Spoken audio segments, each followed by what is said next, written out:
Hi guys, welcome to my channel gardening by Sanchit. आप ये सुंदर फूलों से लदी हुई बेल तो देख ही रहे होंगे। ये मेरे घर की साइड वॉल की ऊपर लगी हुई है। यह बेल मैंने अपने फ्रेंड के घर देखी थी, जिसकी ग्राउंड फ्लोर से फर्स्ट फ्लोर तक ये बेल गई हुई थी सपोर्ट के थ्रू। तो वहाँ से मुझे आइडिया आया कि ये मैं अपने घर की साइड वॉल पे लगा सकता हूँ, बिकॉज फ्रंट में टाइलिंग वगैरह है तो थोड़ी लुक अच्छी है। तो इसलिए मैंने ये बेल अपने साइड वॉल पर लगाई है और ये दिखने में बहुत ही सुंदर लग रही है। इस टाइम पर इतने सारे इस पे ऑरेंज फ्लावर्स आए हुए हैं जो कि गुच्छों में आए हुए हैं, और इसके फ्लावर्स दिसंबर में आना शुरू हो गए थे और मार्च तक इसके फ्लावर्स जो हैं वो आते हैं। और इस बेल की एक बहुत ही खास बात यह है कि ये गर्मियों में भी एकदम हरी भरी रहती है, गर्मियों में एकदम सूख नहीं जाती बाकी पौधों की तरह। तो आइए इस वीडियो में आपको डिटेल में बताएंगे इस बेल के बारे में। इसका नाम क्या है, इसको कैसे उगाना है, इसको उगाने का सही समय क्या है, कैसे इसकी केयर एंड मेंटेनेंस और प्रोपगेशन कैसे करनी है।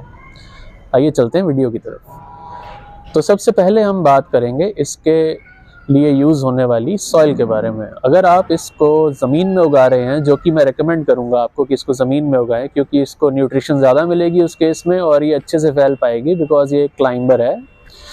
तो इसको जो है मिट्टी का साइज अगर आप पॉट में लगाएंगे तो कम से कम कोशिश करिए कि 2 फुट का डायामीटर ज़रूर रहे, जो कि आपको कबाड़ी से मिल जाएगा, एक ड्रम कटा हुआ या कोई पुरानी टैंकी, तो वो यूज़ कीजिएगा इसके लिए, क्योंकि उस केस में इसको न्यूट्रिशन प्रॉपर मिलेगी और इसका साइज़ बहुत अच्छा आएगा। अगर आप छोटे गमले में लगाते हैं तो ये 10-15 फुट तक ग्रो करके आउटग्रो नहीं कर पाएगी, उसको वहीं पर रुक जाएगी। सॉइल, अगर आप गार्डन सॉइल में लगा रहे हैं तो एक चीज़ का ध्यान रखना है। अगर आपके गार्डन सॉइल की मिट्टी बहुत ज़्यादा चिकनी है तो उसमें थोड़ी सी रेत, जिप्सम ज़रूर ऐड करें। और शुरू में जब इसको आप लगाएं तो इसकी गुड़ाई ज़रूर करें थोड़े थोड़े इंटरवल के बाद। और अगर आप पॉट में लगाते हैं तो उसमें आपको 60% गार्डन सॉइल, 20% कॉम्पोस्ट और 20% सैंड लगा सकते हैं। और टाइम टू टाइम आप जो है सॉइल ड्रेसिंग कर सकते हैं और इसकी रूट्स की मेंटेनेंस कर सकते हैं। जब भी आपको लगे कि ये रूट बाउंड हो गई है तो अब आप उसकी सॉइल चेंज कर सकते हैं और सॉइल ड्रेसिंग कर सकते हैं। अब इसको लगाते टाइम दूसरी चीज़ का जो आपने ख्याल रखना है वो है सपोर्ट की, क्योंकि ये एक बेल है, क्लाइंबर है, तो आपने कोशिश करनी है जहाँ भी इसको लगाएं वहाँ इसको सपोर्ट ज़रूर दें ताकि ये दूर तक फैल सके, बिकॉज इसकी ब्यूटी दूर तक फैलाने में ही है इसको। और जहाँ पर भी आर्चेस हो या आपकी बालकनी हो या कहीं पर अगर आपको इसको दीवार पर बढ़ाना है जैसे कि मैंने बढ़ाया है, तो इसको आपको तारों के साथ बांधना पड़ेगा ताकि इसके क्रीपर्स जो हैं आगे उसको ग्रिप करके एक्सपैंड कर सकें। और सपोर्ट, अब तीसरी चीज़ जिसके बारे में हमने ख्याल रखना है इसका, वो है वाटरिंग। वैसे ये बहुत ही स्टर्डी पौधा है, इसको ज़्यादा वाटरिंग की ज़रूरत नहीं पड़ती जब ये मैच्योर हो जाता है तो। लेकिन जब आप इसको स्टार्टिंग में लगाएंगे तब इसको रेगुलर वाटरिंग की ज़रूरत रहेगी। और ज़मीन में लगाएंगे तो ओवर वाटरिंग का इतना भी इशू इसके साथ नहीं रहता।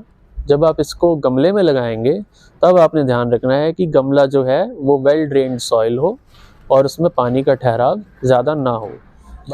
नेक्स्ट चीज़ जिसका हमने ख्याल रखना है वो है सनलाइट। ये बेल जो है इसको 6 से 8 घंटे की सनलाइट रिक्वायरमेंट ज़रूर रहती है। और एक बात आप ध्यान रखिएगा कि इसके जो फूल होंगे वो सनलाइट जिधर आपके घर में पड़ती है उस तरफ आएंगे, जिधर सनलाइट नहीं होती उस तरफ इसके फ्लावरिंग होगी ही नहीं। तो आपने ये ज़रूर इसको लगाते टाइम, प्लांट करते टाइम ध्यान रखना है कि सनलाइट 6 से 8 घंटे वहाँ पर ज़रूर लगे इसको, तभी ये है हरी भरी रहेगी और इसके ऊपर सुंदर सुंदर फूल है। नेक्स्ट चीज़ जिसका आपने ख्याल रखना है वो है प्रूनिंग। इस पौधे की आप जितनी प्रूनिंग करेंगे उतना ये ज़्यादा फैलेगा और उतना ही घना डेंस होगा, इसकी हरियाली बढ़ेगी। एक ब्रांच से जब ये कटता है, इसकी एक ब्रांच कटेगी तो उससे 2 ब्रांचेस निकलती हैं और जितनी ज़्यादा प्रूनिंग होती है उतना ज़्यादा ये फैलता है।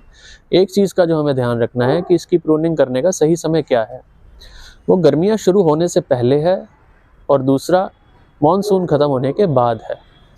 तभी अगली बात करते हैं इसकी प्रोपगेशन के बारे में। तो प्रोपगेशन इसकी होती है एयर लेयरिंग के थ्रू, जिसमें कि आप इसकी एक सॉलिड ब्रांच को लेकर उस पर एक कलम बना सकते हैं जिससे इसकी फर्दर प्रोपगेशन हो सकती है। इसकी सेकंड, तो आशा करता हूँ आपको ये वीडियो अच्छा लगेगा। इसको प्लीज़ लाइक कीजिए, अपनी राय जो है वो कमेंट सेक्शन में मेरे साथ शेयर कीजिए और चैनल को सब्सक्राइब कीजिए। धन्यवाद।